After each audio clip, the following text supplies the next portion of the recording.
Welcome back to the Outdoor Experience with Dale Helgson. I'm here with Brian from Bait Box on the Rock, and we're going to be talking about some spring river walleye techniques. Since it's spring here in Wisconsin, water's opened up on the river. A lot of guys are either shore fishing or out in the boats. Right now it's no wake because it's high. Right. But we're going to talk about a few techniques that can help increase your odds of catching some fish here on the river. So first, let's talk about, this is a V-rod. These vibe baits, and there's different ones. You can use rip and wrap style, blade baits. There's a lot of different wobbling lures, I guess you'd call them.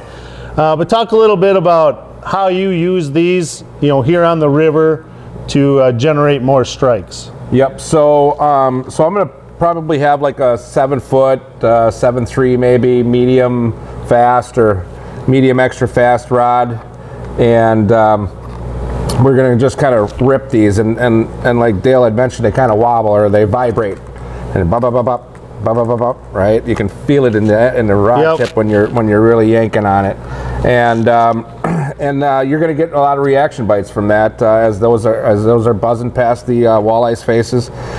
You're going to end up getting a lot of instinctual reaction bites. So how high do you do it? I want to see if you do what I do. So typically I do it until I really feel it to vibrate. Because I don't go very far because most of the fish are tight to the bottom. True. Yeah, so I'm thinking like a foot and a half. I just, as soon as I feel that thing vibrate, whether it's a vibe bait like this or a rip and wrap or whatever, right. As soon as I feel it vibrate, I let it go because they usually, almost every time, hit on the sink, right? I'm gonna say they either hit it down on the down or it's going down. Once they, but they don't usually hit it going up. Very true. So as soon as I feel it vibrates, when I start letting it go. I like to keep it close to the bottom.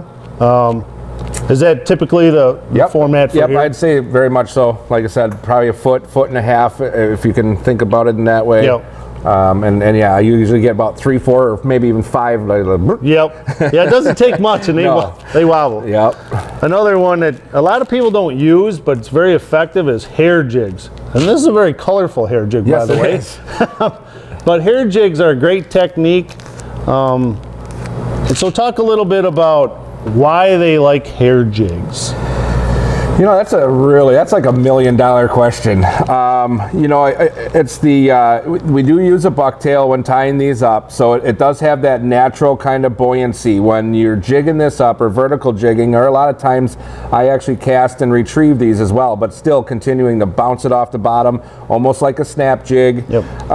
And that the hair on these hair jigs, when in action, it kind of resembles or mimics like what would look like, I think, a minnow swimming or darting away, maybe. Yep.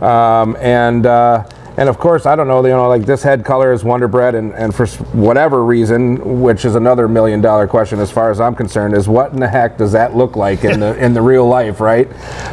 Why is Wonder Bread so popular, and why does it get so many strikes? That's a great, I don't know. Do you have any insight on that? Well, I don't know why it would look like that. What is the Wonder Bread? I've never seen a minnow look like that, but do you typically tip your hair jigs, or do you just go straight hair? So I'm going to let the fish tell me, usually, throughout the day. Now, I myself personally, I don't use live bait in open water. So I'm typically always using these, both the hair jig and the flies, and usually in tandem. I'm using those together a lot of the times, and I don't use live bait, so I don't tip them.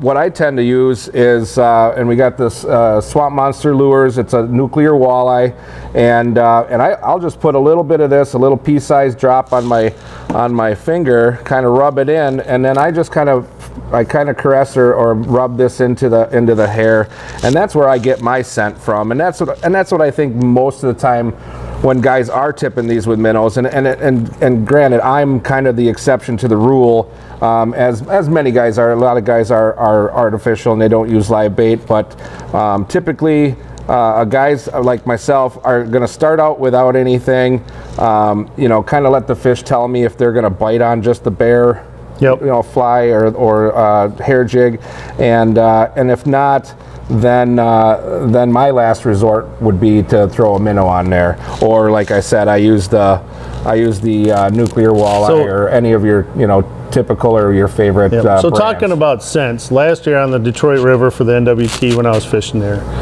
I had one of my amateurs tell me that he doesn't really believe in scents.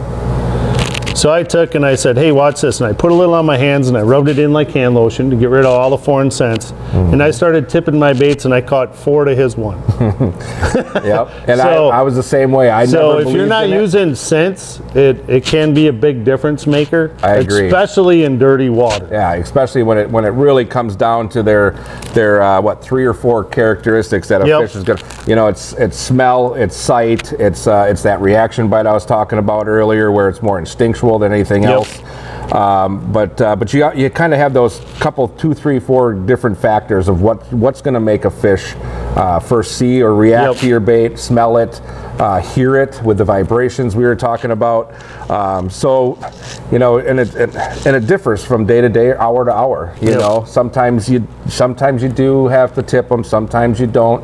Sometimes you need the scent, sometimes you don't. But we're always as fishermen, we're always looking for that Yep. that advantage, right? Want the edge. Yeah, what's that edge, right? So, and that is, I mean, there's just those little things that you can do to entice those fish to bite, maybe more so than if you were just doing anything plain.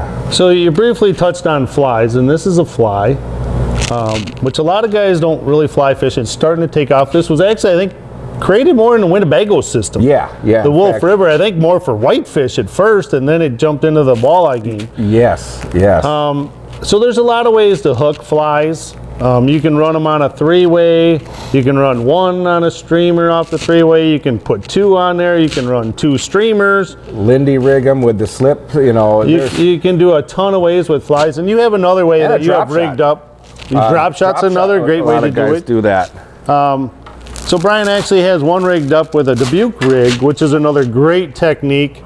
Not only just for flies, but even a floating jig head if you put it on the fly. So you got the jig with a plastic, and then you run your three-way back to your fly, which you have probably, what, a 4-foot lead on it? I bet you I have nearly a 5 5 foot? foot on this one. So you have 2 baits in the water, and this one will sit, you know, he's got a 10-inch drop. Yeah, I'd say 9 to 10 inch drop there. So you got a drop where this is bouncing on the bottom, and then it comes all the way back to your fly, which just kind of flutters in the water, right? It flows in the current. Yep.